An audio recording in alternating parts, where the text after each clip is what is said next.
Assalamualaikum warahmatullahi wabarakatuh. Sahabat, kita bertemu lagi dan malam hari ini kita akan bahas tentang pertanyaan seorang warga, sahabat. Pertanyaannya adalah, Pak, teman saya sudah bercerai sekitar 4 tahun yang lalu. Nah, saat dia bercerai itu, dia dalam keadaan hamil. Itu yang pertama. Terus yang kedua, pengadilan memutuskan cerai. Namun saat itu dia tidak ngomong bahwa dia dalam keadaan hamil. Yang ketiga, karena itu cerai, jadi hamilnya 3 bulan. Karena itu cerai, anak yang dikandungnya itu bintinya kemana? Karena anak yang dihamilkan sudah lahir dan itu anaknya perempuan. Nah, jadi bintinya kemana katanya? Nah, insya Allah kita akan jawab bersama, sahabat. Jadi dalam kehidupan itu memang bisa terjadi perceraian. Dan dalam hal cerai itu disebut dengan talak atau perpisahan. Talak itu ada dua, ada talak sunni, ada talak bid'i. Nah, mungkin pertanyaan tadi mengarahnya ke situ.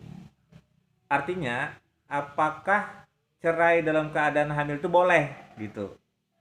Kita singkat saja, langsung jawab saja. Boleh. Loh, kok dasarnya apa?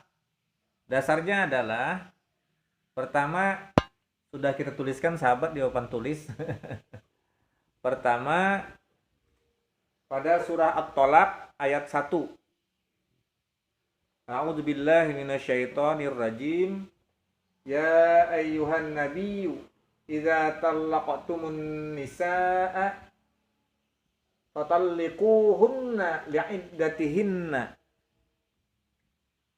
Wahai nabi, jika engkau mentalak istrimu atau istri-istrimu, maka ceraikanlah dia atau tolaklah dia pada waktu mereka dapat menghadapi masa iddahnya. Nah,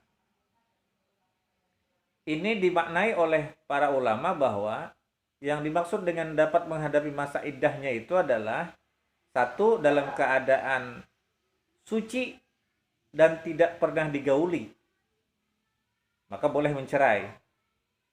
Yang kedua, dalam keadaan hamil.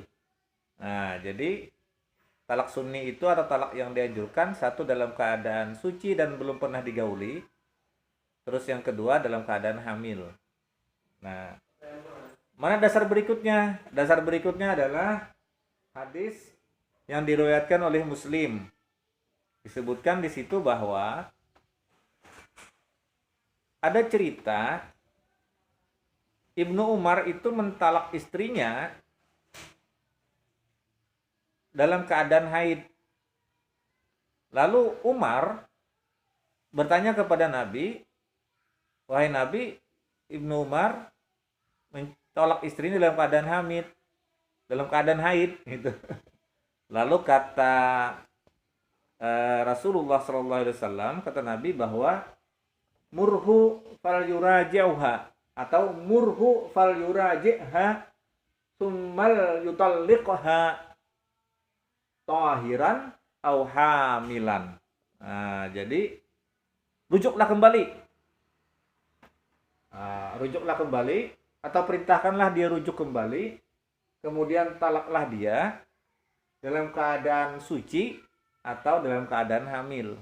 Nah, gitu. Jadi ini dasarnya.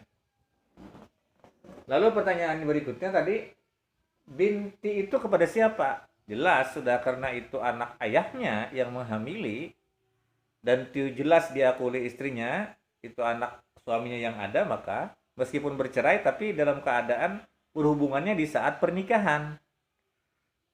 Melakukan hubungan itu di saat dalam pernikahan, maka dia disebut dengan binti ayahnya yang saat itu belum bercerai.